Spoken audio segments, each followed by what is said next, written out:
Merci pour la fidélité na bino na programme canal numérique télévision Bisika Inso bozali ko capter biso auto Kinshasa pe mokili mobimba via toutes les plateformes numériques. Boye malamu na nouveau numéro il y a Tribune Libre. C'est vrai qu'il y a eu tentative de braquage de l'agence Raobank de Victoire à Kalamou qui a été déjouée ce matin avec le professionnalisme des agents de l'ordre. La vice-ministre de l'Intérieur, Eugénie Tchela Kamba, et le bourgmestre de la commune de Kalamou louent la bravoure et le professionnalisme de ces agents de l'ordre et appellent la population à travailler en collaboration avec les agents de l'ordre. Les opposants réunis à Nairobi, au Kenya, Ponaki Joseph Kabila Kabange comme président de la nouvelle plateforme Sauvons la République démocratique du Congo pour lutter contre la dictature de Félix-Antoine Tshisekedi Tshilombo, tout en exigeant la tenue du dialogue inclusif initié par la CENCO SCC. Pourtant, Guy Bao Ebam, cadre IDPS Tshisekedi, appelle la population congolaise à ouvrir l'œil pour barrer la route à ceux qui n'ont pas de leçons à donner à ces peuples congolais. Problématique de l'application du salaire minimum interprofessionnel garanti. Le président de la Confédération démocratique du travail dénonce la politique de l'Autriche que la première ministre est en train d'appliquer au profit des bancs employeurs et demande même la démission de la chef du gouvernement congolais. Mobianga Mimoko, apôtre Daniel Asso Kombo Koyagere Matalole, responsable de la communauté Amos, église cheptel d'Abraham, na Victoire. Mbote wayo? Mbote Ndeko François. Bozali kokoba to bosilisi ba journée de prière et de délivrance. Tozali kokoba parce que musala ya église ezali toujours ba journée wana, mais de temps en temps tosalaka ba rencontre moko spéciale pour na komema peuple na kokota suna bozindo ya losambo et net mikolo pe tozali suna kati ya programme moko susu ya kitoko ya mabondeli oyo tozali kolobela sur le thème ya que ta volonté soit faite sur la terre comme au ciel. Et puis tozali kosungama na momu na nzamba oti Lubumbashi le prophète Onésime Jean-Pierre Moana yende tozali na ye kokabola mais musala ya nzambe ya église ezali comme ma peuple ya nzambe na délivrance ndenge moko Yesu Masiya lobaki na Luc 4 que aye na mokili pona komema délivrance pona komema lobiko kofungola bato miso ko ba peuple bamona lobiko. Que ta volonté soit faite sur la terre et sengeli volonté en Nzambe et salama awa na mabele tokoyeba pona nini basali na Nzambe ya mikoloyo bakoki ko mema bandimité na ndenge moko ele kaka kala na tango ya ba patriarche et les prophètes kimia mpe boboto o mabota mabini. C'est vrai que conclave de forces sociales et politiques pour l'avenir du Congo, où ils ont convoqué pendant 48 heures na Nairobi, na Kenya, et pas ya ancien chef de l'État Joseph Kabila, et qui a mis en place une nouvelle plateforme politique, Oyo et Biangami Sauvons la RDC. Bango va rejeter en bloc condamnation à mort. Il y a Joseph Kabila par la haute cour militaire. Balobi ezali ko tchana mu Congo na mobe ko likonzi mpe ezali ko yo kanate na loi portant organisation et fonctionnement ya ba ancien chef de l'État et ba exiger tenue ya dialogue inclusif initié par la CENCO SCC. Et bango balobi bakosala manso po ete bakoka kotelemisa dictature ya Félix Antoine Tshisekedi Tshilombo. Nzokande Guy Bao Ebam, cadre IDPS Tshisekedi, ya sengi peuple congolais bafongola liso malamu atako bazali koyoka bato koya na ba makambo ndenge na ndenge to bandi masolona ye na consultation oyo ezali kosala makuna na siège ya parti pona ko bongisa congrès oyo ekosalama na décembre 2025 mpe kotia en place commission ya révision ya certaines dispositions ya statut tomoyoka boyoto ya kozonga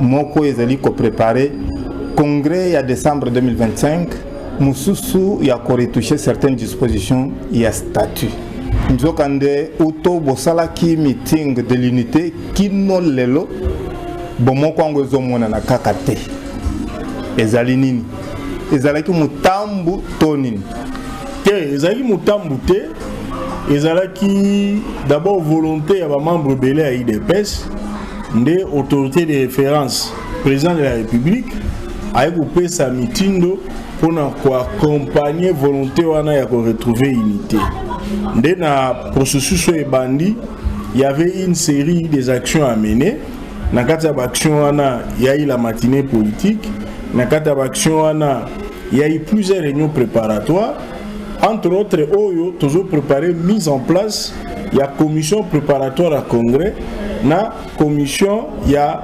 modification ya ba texte ya UDPS voilà des phases siko tozali ezali ba préparatifs pour na concrétiser le mise en place ya les deux commissions nzokande IDPS na kati azana ba problème interne libanda IDPS c'est-à-dire la union sacrée de la nation ezana ba alliés mususu bazo gérer mécontentement na bango bazo mona te que ezo risqué et comme un statut ya Nebukadnezar parti fer parti argile te ekozala bongo te mais o eza vérité eza nini toza na monde politique bato ebele bakoza na bambition na bango eza non satisfait na o bazobenga baalie na biso ezali aussi normal soki se plaindre par rapport à leurs ambitions mais il faut appartenir na président de la République en tant qu'autorité morale et union sacrée dans l'ensemble il y a opesa ba solution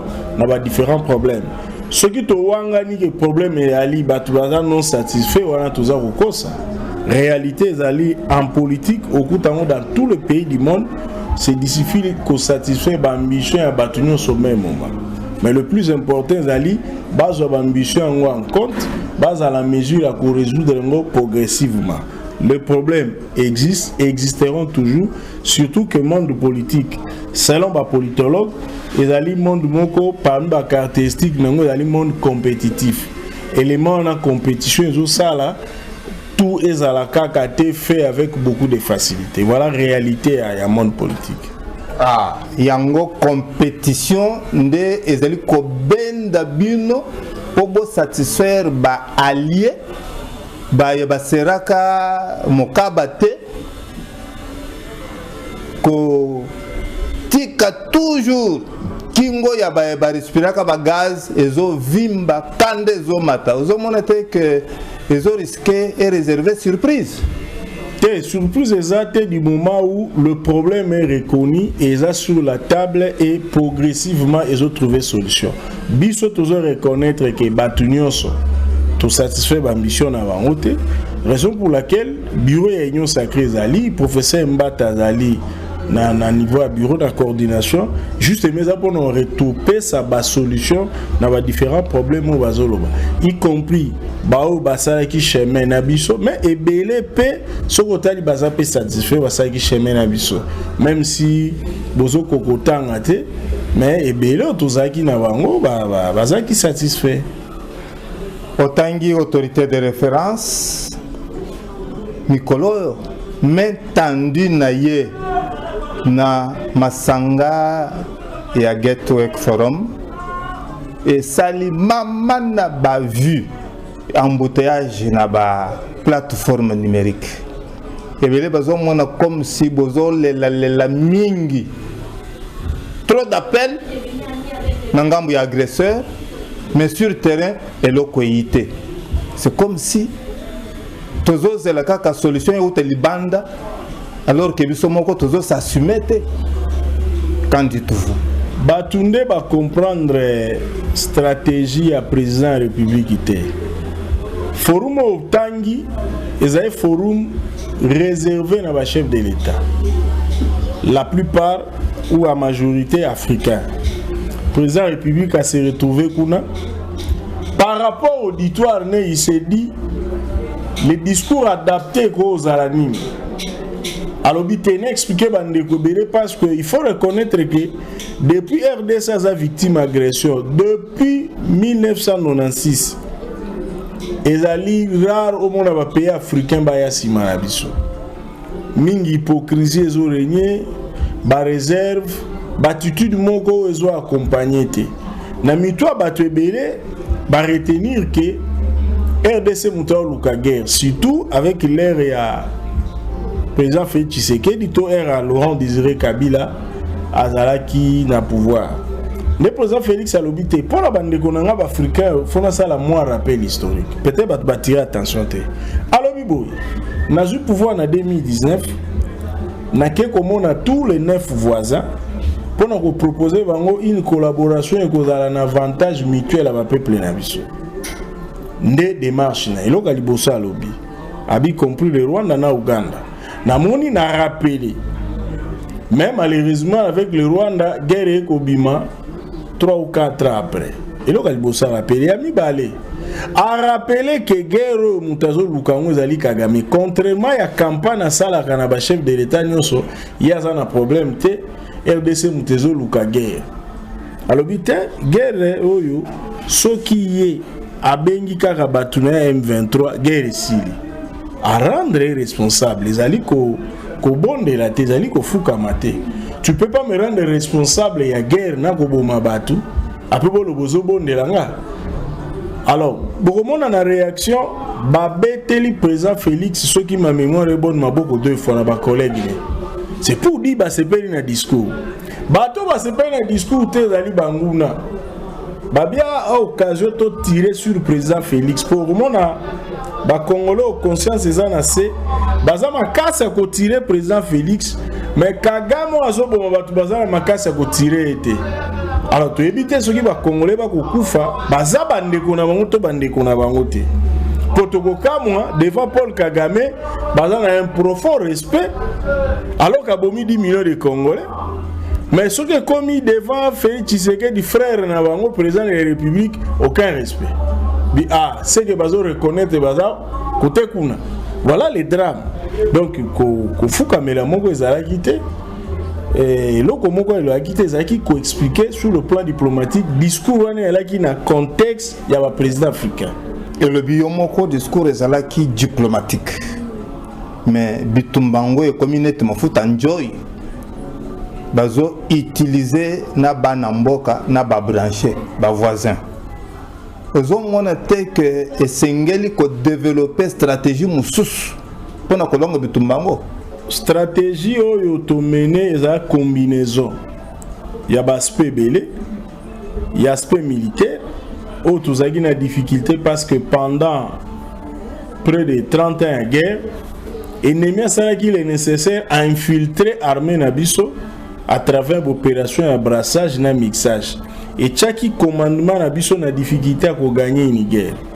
Dès temps où fait Tshisekedi en tant que commandant suprême armée, aïe na ba solution qui permettre à l'armée Nabiso de tenir des difficultés toujours. Mais dans la stratégie, il y a l'aspect militaire.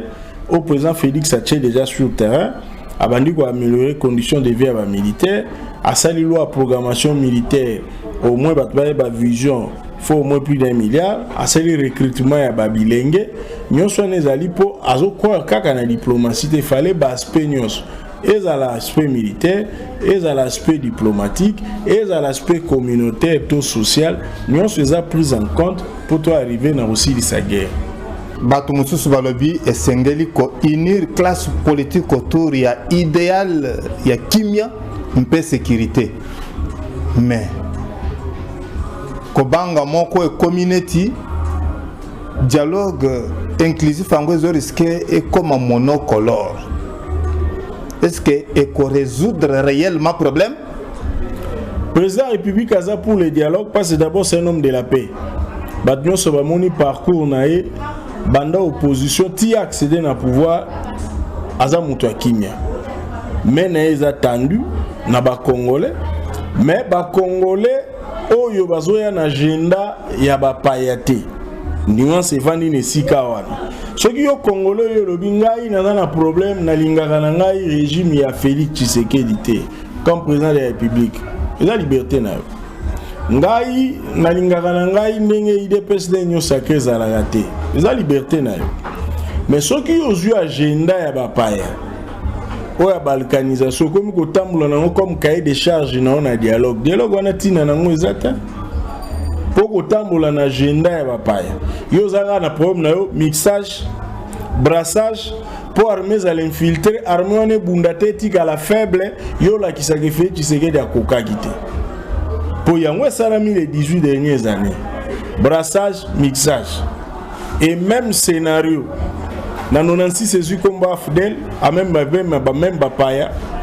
Après 2 ans, il a commis RCD, après commis RCD Goma, après commis CNDP, après commis M23, peu bon na bon.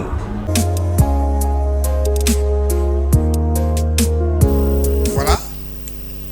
Misala ya jubilé d'or et bandi lelo na institut technique Kitomesa oyo et Kriamaka le 16 octobre 1974 et puis inauguré le 16 octobre 1975 par le feu maréchal Mobutu Sese Seko Koko Bendo Wazabanga. 16 octobre 2025, 50 ans jour pour jour, Misala a jubilé d'or et bandi. Si tout va bien, Tokoyamba, préfet, il y a institut 1 an pour Ayebisa Bisso dans 50 ans. De quoi sont-ils capables? Mais awa, Toyebisa Kibino que les Kambouya paiement ya salaire minimum interprofessionnel garanti SMIC, où ils ont décidé la 37e session du Conseil national du travail et ils ont posé problème. Inspecteur général du travail Ezekiel Mpiana alobaki que azo zelaba annexe ya décret ya premier ministre de sorte à ce que bako ko appliquer yango mais awa toyoki na ba source ya inspection générale du travail que le contrôle va commencer le lundi 20 octobre après que le ministre de l'emploi et travail ait obtenu l'autorisation dans le conseil des ministres de ce vendredi 17, sauf modification de dernière minute. Yango, nde to koyoka, le deuxième élément, mais yango ete to koyoka giku kukedila tozo katsana na ngambo ya apôtre aso komboko ya gere matalole. C'est vrai que bozali kokoba les journées de prière et de délivrance. Ndenge nini bokoyeba ke bo atteindre objectif ya délivrance et qui comptez-vous délivrer à wana Congo? Ezali motuna moko nakokono ba complexe moi monene parce que domaine ya délivrance ezali un peu divers parce que toko parler na délivrance ya mboka. Tu veux parler de la délivrance, il y a bateau. Donc, pratiquement, tant que tu as dit que ça, la moussala, la biso, tu as visé effectivement délivrance, il y a mboka. Parce que ceux qui mboka étudient délivrance, tout le monde a mis ça là et que ça, les mamalam. Tout le monde a d'une manière générale, les gens comptent sur beaucoup, mais baza aux hommes. Pourquoi? Parce que le pays n'est pas délivré. Le pays n'est pas délivré, c'est-à-dire le pays, ils ont vivre sous la puissance et la ténèbres. Je crois que Olandaki, le président Bonela qui pone au Kabambo, Kanambo, Kanzambe. ezali acte moko prophétique, ezali pe acte moko na mutuya, parce que normalement esengeli esuka kaka wana te po wana eza dédicace, mais esengeli ezala suivi na ba prière intense ya koloba lisusu te ke tokabi mboka, mais ya koluka ke misala na nzambe se manifester na kati ya mboka. Ndenge tolobi thème na biso ya prière ezali que ta volonté soit faite sur la terre comme au ciel. C'est-à-dire que la volonté de Dieu commence à se manifester dans le pays. Parce que Dieu a une volonté pour Namboka Oyo, et c'est une volonté nae ekokisama. Et loko yami balez ali délivrance, il y a peuple de Dieu. Là, c'est aussi un problème très capital parce que tous monde a te belé, bazo en église, ba lobby ke badimeli Yesu, mais tous monde a vie à sika ezati. Or, quelqu'un qui est délivré, quelqu'un qui connaît une nouvelle naissance, oya botami ya sika, Bible lobi makambo kala esili, makambo nyonso ekomi ya sika. Mais soki ka makambo kala ezo continuer, ya wana pe tozo répondre na question na yo, il y a koyeba bilembo, il y a délivrance. Cela veut dire soki mutu bien kaso ya na prière, mais bilembo nyonso ya kala ezali ko continuer dans le comportement, dans les œuvres, dans la parole, dans le niko bakena na délivrance te. Mais ce qui bilembo asika et bandiko ya to connaître que mutu abotami le lenge asika makambu ya sika bandiko seri manakati na ye bolingo nzambe comme une réalité dans sa vie, et dans ce moment-là to koyeba que oui, le fruit à délivrance et bandiko monana.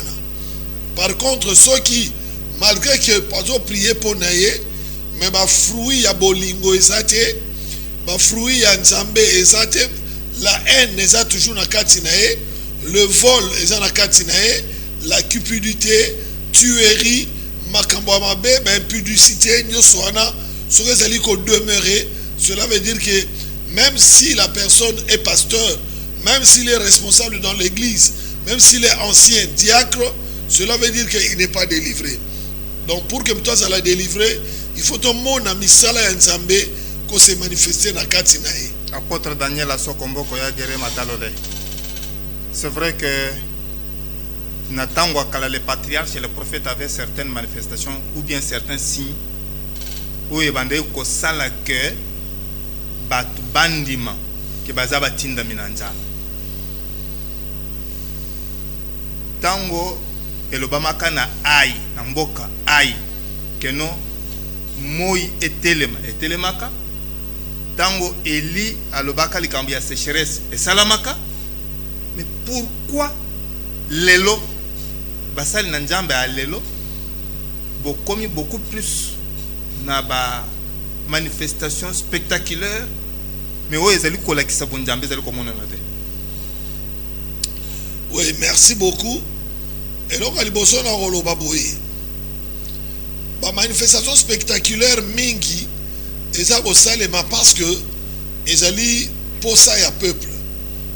Donc, Batou, la Bible est le bien de Miko Nasuka, Batou Bako Sepe, la Koyoka Matea, ou ils allaient au salabango malamu na matoi. Ce qui fait que le faux prophète ou le faux pasteur, comprenant cela, babi ba pesa bango o bango bazolinga, d'où bakomi ko pesa peuple oyo ezali ko sepelisa matoi na bango, donc les spectaculaires. Mais en soi, l'église, la vraie église de Jésus-Christ continue à jouer un rôle et à lumière, parce que Jésus a lobby, l'église est la lumière du monde. Et en tant que lumière du monde, l'église est là qui s'en là. L'église tango toali koloba que mo yetelemi tango tozali koloba que sécheresse ekoti elingi koloba kaka te que eza kotalisa ba signe moko physique, non, ezali pe kotalisa ba signe moko spirituel. Il y a des choses na kati ya mboka na biso qui se sont arrêtées. Totali par exemple l'entrée à Afdel. Il y a les occidentaux, le monde entier, les journalistes du monde entier, que Congo, Makila, il y aura bain de sang. Mais Nzambe a arrêté qui yango parce que nous avons prié, Dieu a dit ça ne se passera pas. Et c'est les gars qui peinent les wanati.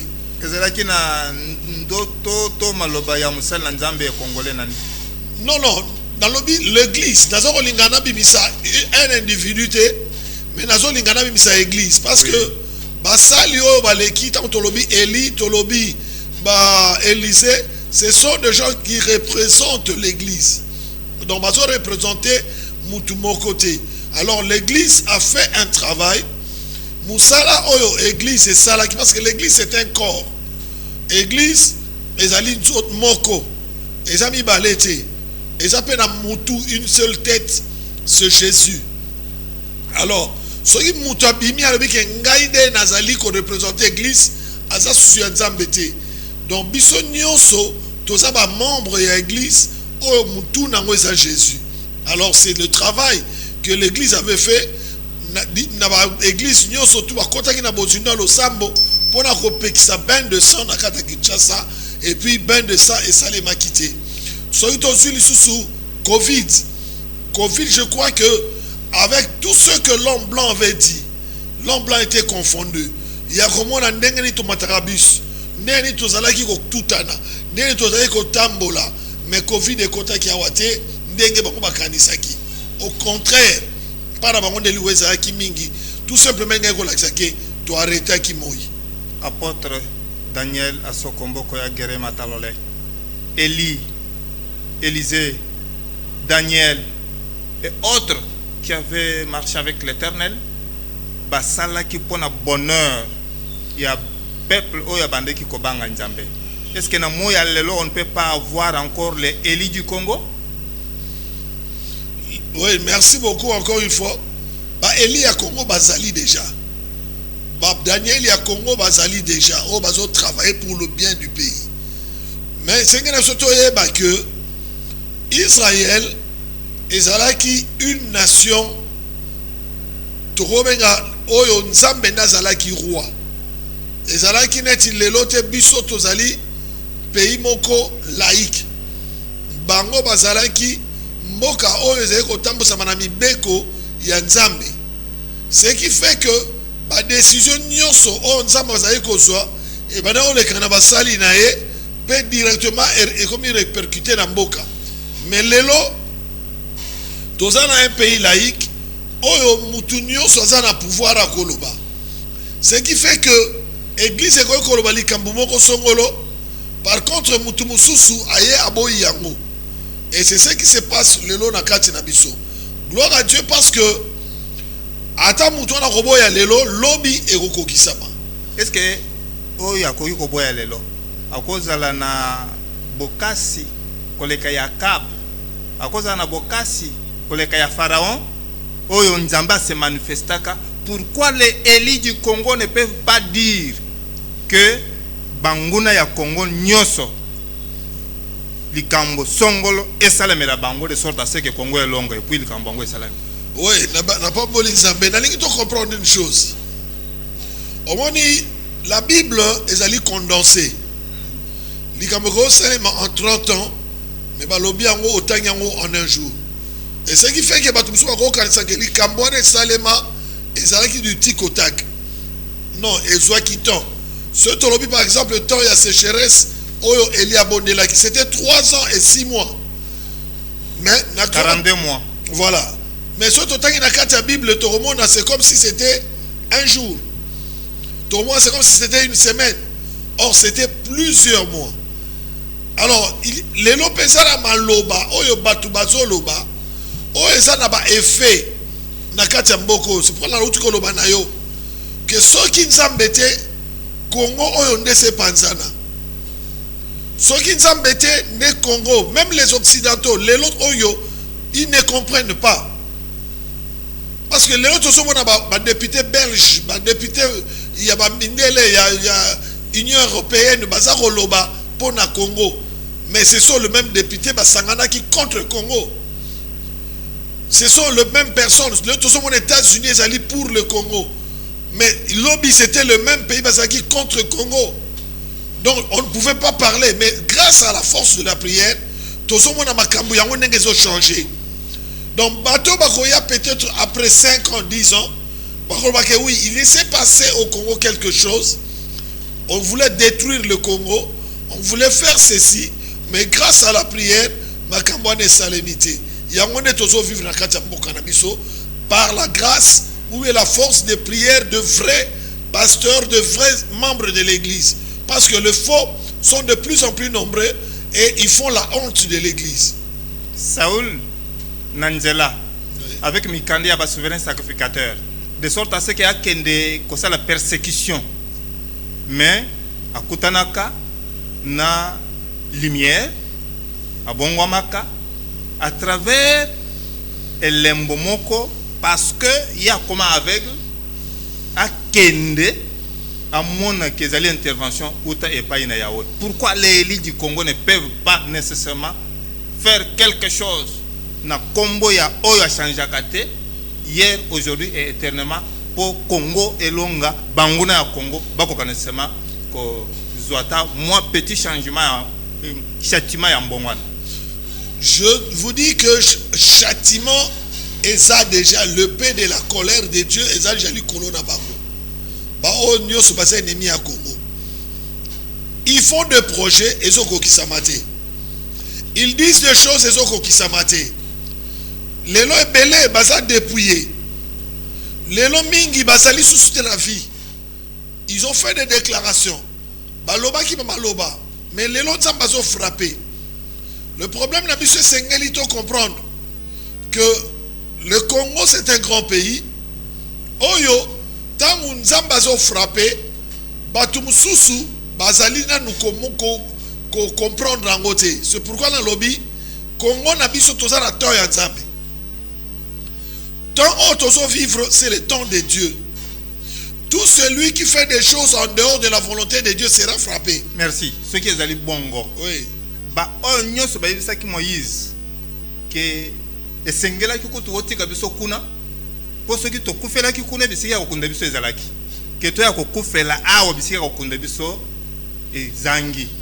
C'est vrai, tant que Moïse a kende ko consulter Yahweh a yebisa ki ya yebisa bango biloko bozali komona kuna bokomona yango le susute e ba o nyoso ba zalaki na kobanga nzambe te bakati sakate.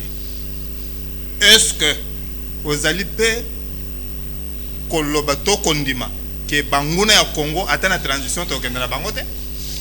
Oui, na kozali koloba yango naza ko maintenir yango parce que au fait na lobaka yango Congo ezambo kanzamba pona et loko les nzambo kanzamba pona nzamba chama loba likola Congo ezana liloba ya mutu moko te koleka ya Congo batu nyonso oyo bazotelema ndengo lobi ça a pris du temps. Kolongwana na mer rouge si kokota na Jourdain kokata Jourdain 40 ans. Donc balanzambe et ça le maka malembe. Donc peut-être pour permettre misala ya bato bima polele parce que moi nezana bato mususu na un jour okoko yeba e malamu te. Maintenant on peut 6 mois oyebi nature na ye. Yango lelo oyo Tozoa par exemple, ceux qui tenté, la vraie nature à France, na Makamba Congo, la vraie nature à Macron, et il en est de même, il y a beaucoup d'autorités congolaises, Lelo, la misère na Bangote, le pasteur rebelle Lelo, ceux qui n'ont pas ça tenté, parce qu'il y a bien sur le maître de temps et de circonstances. Donc, il nous donne le temps pour que tu y aies, c'est-à-dire que tout le monde a ivré. Comme tapoto e ba nature na yango alingi te to pikola ivre liboso parce que nzamba lobi to kozala ivre na blé ensemble donc to sala bango ensemble mais to komona misala na bango babi on reconnaît l'arbre par son fruit ndenge tozali kotambola oyo bato ebele to pesa confiance bato ebele to sepela na bango mais au fil du temps to komi ko comprendre que ye asa nzambe te ye Azaboy. Et c'est ce qui se passe dans notre pays. Nous allons continuer la sélection. Imaginez le roi Saül, Dieu l'écarte. Mais ce n'était pas le même jour. Mais le roi Saül a Koufaki. Il a fallu du temps. Bien qu'un Nzamba écarta qui est, Dieu a même donné David, 2 occasions. Jacobo, Saül. Mais David a dit non, j'attends la main de Dieu. Donc, Gana Rokiko, ça la tena touché un roi de Dieu. Atikaki, et Dieu s'était manifesté avec le temps. Donc, selon son calendrier. Donc, il y a un calendrier de Dieu sur le Congo. Et calendrier, on a bateau yo bazali benemi à Congo qui ne travaillent pas pour l'intérêt du Congo, mais qui travaillent pour l'intérêt de leur ventre. Et de l'ennemi. Et de l'ennemi. Oui, même l'ennemi, quand on sommes ennemis, ce sont des ennemis. Tous ceux qui travaillent pour leur ventre, ils travaillent, ce sont des ennemis du Congo. Donc, attends à Congolais, mais un ennemi à Congo. Et les Occidentaux qui travaillent pour le ventre, c'est-à-dire qu'ils cherchent l'argent du Congo, mais ils ne veulent pas le Congo. Nzambe, azokende na bango poto yeba kitala mutu oyo, lelo akosa livré publiquement en spectacle. Donc c'est ce qui arrive na bango nyos. C'est pendant ce temps-là que tokoyeba les vrais chauves na baye barazaki mutu bapakolaki mafuta et on a le vieux Tshisekedi. C'est vrai que tozo katsananga ba vitré ou trône magistralement Padou Bombous assisté de Daniel Tshisungu Pamba Teli Kambo, il y a effectivité à salaire minimum interprofessionnel garanti et comme Kosala Boke. Inspecteur général du travail Ezekiel Mpiana à l'Obaki Kebazo Zelaba annexe Atako Sika ou Toyoki que contrôle les Obanda lundi 20 octobre 2025. Sima, il y a Kozwa autorisation et pas ministre, il y a secteur ENA, na conseil des ministres, il y a vendredi Oyo. 17 octobre. Nzo Kande, Mwanamboka Gikuku Kedila, président de la Confédération démocratique du travail, hier, Azali ko dénoncer politique à Autriche. Le premier ministre Judith Soumino Toulouka Azali ko appliquer au profit, il y a ban employeur, il y a couteau à 5 démission, il y a chef, il y a gouvernement. Tomoyoka, Boyoto Yakozonga.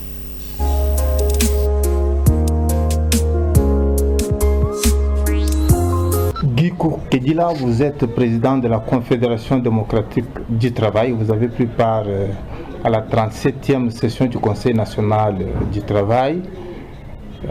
Avec la situation du salaire minimum interprofessionnel garanti SMIC qui pose problème pour l'application. L'inspecteur général du travail Ezekiel dit attendre les annexes pour parvenir à débloquer cette situation. Que faire concrètement pour que ça ne s'empire? Oui, merci beaucoup, monsieur François, pour la question. Moi, je pense qu'il n'y a aucun problème. C'est le gouvernement qui ne veut pas. C'est clair, c'est la première ministre qui est en train de bloquer cela. Dès le départ, d'ailleurs, vous vous souvenez, vous m'aviez déjà questionné là-dessus.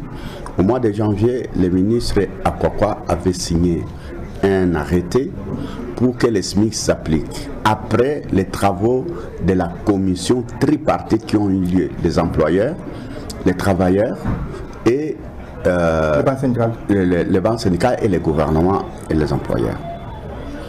La FEC a écrit, c'était à la demande de la FEC, a écrit à la première ministre pour dire non, on n'applique pas ça au mois de janvier, qu'on aille au CNT, au Conseil national du travail. C'est à la demande de la FEC. La première ministre nous a reçus au mois de février avec la FEC, représentée par son président, avec la NEP et toutes les corporations patronales, avec nous. Moi, j'étais là, j'ai conduit la délégation des travailleurs. Les employeurs ont dit ceci dans la bouche du président national de la FEC. Ils disent, nous sommes pour les SMIC à 15 000. Nous sommes d'accord.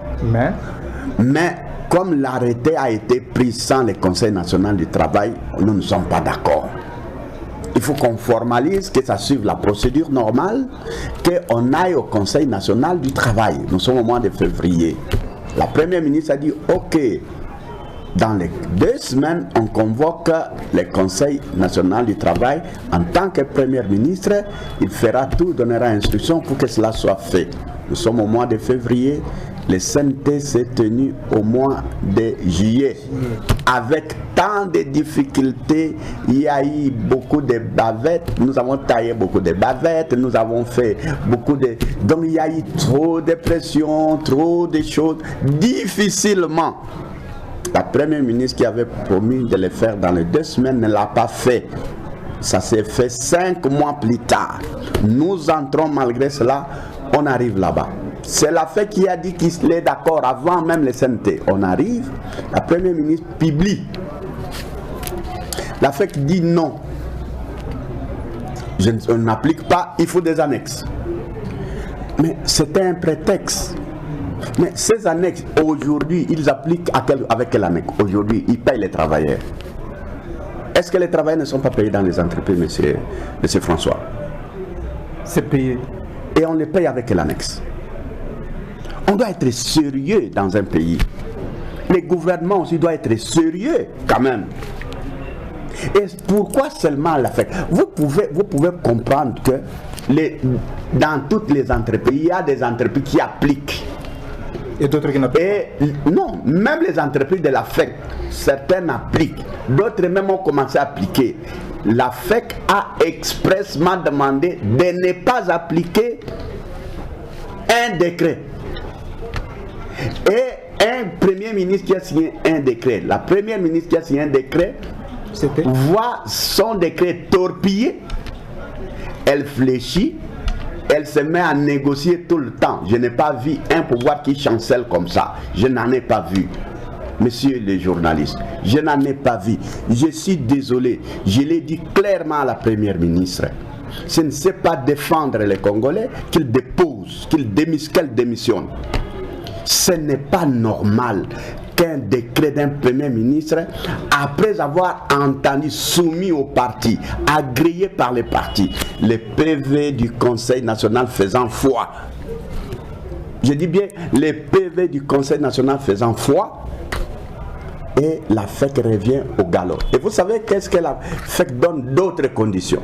Les annexes dont elle parle, il veut qu'on réduise la tension salariale. Après avoir été à un conseil, on a négocié, on a passé 2 semaines. Le président de la République a fait des conseils des ministres pendant que nous étions en train. Le président de la République a donné des instructions claires à la première ministre. Si tu veux, je peux te réciter ça. J'ai retenu ça comme une récitation.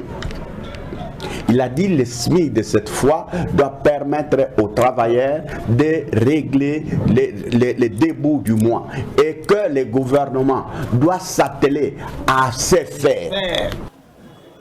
Je dis bien 2 conseils des ministres successivement. Et le conseil du ministre a pris acte. Mon cher ami, vous voulez qu'on parle en quelle langue? Alors, avec ces retards d'application, ceci ne va pas impacter l'échéance de janvier 2026? Mais justement, c'est ce qu'on appelle les manœuvres dilatoires. Vous voyez. Mais ce qui choque, tu sais, dans d'autres pays, les gouvernements ne demandent même pas. Parce que le SMIC signifie ceci. Salaire minimum interprofessionnel garanti. Celui qui garantit les salaires, c'est le gouvernement dans tous les pays du monde. Le gouvernement peut ne pas consulter les partis. Le salaire minimum garanti signifie le gouvernement dit ceci. En français facile, le gouvernement dit à tout investisseur, il dit si tu arrives dans mon pays, le salaire que tu peux payer à un citoyen congolais ne peut pas être en deçà de X. Ça, le gouvernement n'a pas besoin de demander l'avis de qui que ce soit. Il le dit pour garantir. Parce qu'on dit que c'est un salaire que le gouvernement garantit aux gens. C'est le gouvernement qui garantit, ce n'est pas la FEC qui garantit. Ce n'est pas les travailleurs qui se garantissent leur travail. Mais par courtoisie, le gouvernement consulte les partis. Je dis par courtoisie. Mais il s'est fait, parce que depuis que nous avons commencé, ce que Mme Soumino a fait, nous ne l'avons jamais vu. J'ai plus de 32 ans de carrière syndicale. J'ai vu tous les gouvernements passer. Je n'ai pas vu un premier ministre fait ce que Mme Soumigno a fait avec la FEC concernant les SMIC. Ma conclusion personnelle, c'est quoi? C'est que Mme Soumigno est une première ministre anti-travailleur. Alors, faut-il avoir une session du Conseil national du travail extraordinaire pour décanter cette situation? Pour faire quoi? Mais c'est comme le chef de l'État nous dit. Là, tu me renvoies à ce que je vois en politique, des multiples dialogues, des dialogues éternels qui nous donnent... Donc, vous voyez, est-ce que vous savez qu'à ce Conseil national du travail, le gouvernement était représenté par 12 ministères? Est-ce que tu sais ça? Je dis bien les gouvernements souminois, aux réunions de négociation des SMIC, étaient représentés par 12 ministères. Et l'aboutissement pose problème. Et les conseils étaient conduits par les ministres du gouvernement souminois. Monsieur Akakwa, que vous connaissez, monsieur. Ephraim. Vous voulez qu'on aille encore à un autre conseil pour faire quoi? Si déjà les premières résolutions, ils n'acceptent pas. Tu penses qu'à la deuxième, ils vont faire quoi? Et ça a toujours été ainsi. Je vous donne une anecdote. Vous savez, même pour l'ancien SMIC qu'on avait fixé, nous arrivons aux négociations au CNT. Nous négocions les SMIC à $5. On s'entend, on sort. Quand les ministres Memas veut publier, la première ministre, son premier ministre était monsieur de l'UDPS là qui était à Lembala. Tchibala. Bruno. Quand Bruno veut publier, la FEC fait ce que la FEC fait là, ça a toujours été son modus vivendi, c'est son mode de vie. On va à négociation, quand on sort, ce qu'il n'a pas obtenu dans les négociations, il va l'obtenir dans les cabinets de la première ministre. C'est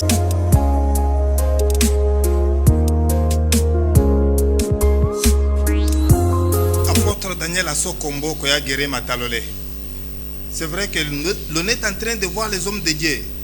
Les uns n'angambouya pouvoir, les autres n'angambouya ba opposants. Mais na kota la situation au Congo démocratique zali ko traverser yo zo mona ke basali na nzambe belé bazana ngambu nini. Oui, na lingaka toujours kolobaki mosala nzambe a besoin de ta casquette ya mboka te. Il y a parti politique, topé ya opposition, topé ya pouvoir. Parce que lelo oyo soki mosala nzambe azana casquette moko songolo, ezana risque que ata lobili kama malamu batanga musuma ndimango te parce que azana ngambo mususu. Ce qui fait que mosala nzambe place na ye eza ni au milieu du village ndenge batu balobaka mais à côté de Dieu, donc sur la montagne, pour écouter Dieu et venir dire au peuple. Parce que Zambé azali na makanisi na epo na mboka. Alors mutu oyo azali na pembeni ya Nzambe, mutu wana pe akobano transmettre na peuple de Dieu, topé na bakonzi la volonté de Dieu. Mais ceux qui déjà mutu wana zana une position X bien déterminée, toye ba ange batangambo mususu ata lobi que 1 + 1 = 2 batona ba koboya. Mendenge makambo zele kana Congo. Normalement, c'est ça ce qui doit être la pratique des choses. Malheureusement, comme les gens aiment l'argent et que beaucoup d'hommes politiques sont aussi devenus, plutôt beaucoup de pasteurs sont aussi devenus des hommes politiques, il y a un tokomi komona makambo ezali ko salema. Alors, ce qui est à Bongo, oui. Est-ce qu'il y a un mécanisme pour délivrer les pharisiens du Congo? Ah, nakoloba boye batu oyo bazali ko batu ali ko mona bango peut-être comme des chrétiens mais qui ne le sont pas. Mais qui ne le sont pas. Qui ne le sont qui pas. Qui gardent l'apparence, il y a piété, mais qui ont déjà renié la piété. Voilà. Gala nakoloba boye c'est délivrance ezali mo likambo ya ko forcer te. Délivrance ezali likambo ya ko linga. Cela veut dire que mutu ayoka liloba. Mais dans la Bible lobby, vous connaîtrez la vérité et la vérité vous affranchira. c'est-à-dire muta yo kaliloba andima eta zanango pe aloba ke babonde la pona ngana changer. Par contre les autres sont mona batu balingi mbongo koleka liloba balingi pour pouvoir koleka liloba balingi pouvoir balingi mbongo koleka mboka. Alors en ce moment là mutu ndengwana okote banatongo tiputu a changer ti. C'est pourquoi ce monde a les autres ont un problème dans l'église. Il y a bateau tout ce qui est pharisien nengo lobby. C'est-à-dire bazo ya na apparence il y a ba congolais tout ça pour dire slogan belé je suis Congo, je suis ceci. Mais en réalité ils ne sont pas Congo parce que ce sont les destructeurs du Congo. Parce que tobito landa bomo ya mutu moko moko to okuta bango de bazako bo mamboka oyo. C'est pourquoi et l'homme les alitos à des pemeni nzambe. C'est ce que je demande aux hommes de Dieu. Tous à la pemeni nzambe pour to pesa o ezali makanisi nzambe na ba politicien balanda yango. Non mais il y a eu 3 exemples qu'on a causé seulement. Les bâtons d'Aaron et Botaka Fleur pour marquer la différence. Jonas yemoko tango batindie alingia kima alukaka problème et puis akenda ko se retrouver na libumu ya mbisi babimisie na mokili akei ko panza sango malamu ba oyo batelemelaka Moïse avec Myriam mabele fongwamaka et mela bango. Pourquoi toutes ces manifestations là ekoki ko sala matin na liloba ya basali na nzambe ya solo pona bango na Congo? Voilà, nangna loba boye na otuko pesa exemple awa ya Saül. Nzambe alobi na David na Samuel kobonde la lisusu pona été parce que je l'ai rejeté. Lelo tozo mona batu mususu batu bazoka sake basa ba pasteur mais ils sont déjà rejetés. Tozo mona batu mususu batu bazoka sake ce sont des hommes politiques mais ils sont déjà rejetés. Donc ce qui n'est pas l'objet au petit temps, nous allons comprendre qu'effectivement il y a de ceux-là qui sont déjà rejetés. Donc bango bazako leka bazo ganga bazo leka bazo loba comme Saül parlait, Saül décidait, il prenait des décisions mais en réalité il n'était plus au pouvoir. Et c'est ce qui se passe maintenant. Je l'ai dit que yangonim toujours vivre sikoyo na Congo.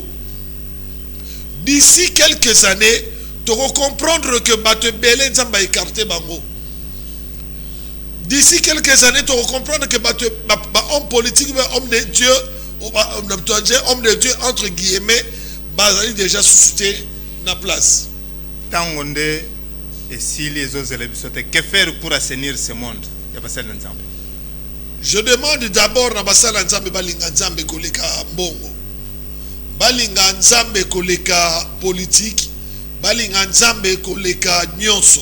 Soki balingi Nzambe koleka nyonso mboka oyo kutambola malamu. Likamboyo ekosuka awa te. Daniel aso komboko ya gere matalole nazo rappeler kozali mokambi ya communauté Amos na lingomba cheptel d'Abraham na Victoire Totondio. Toko bien que c'est yo côté okondolango Totondio. Merci beaucoup Mbona Nzambe ndeko François. Na kombo ya Daniel Tisungu padu bumbu safira ndongala Guillaume Mubenga mingi bino ba yobozeli ko tambola na bendela ntomba Kongo na mitema na bino François Mukanda atondi bino tukutani mbalasi.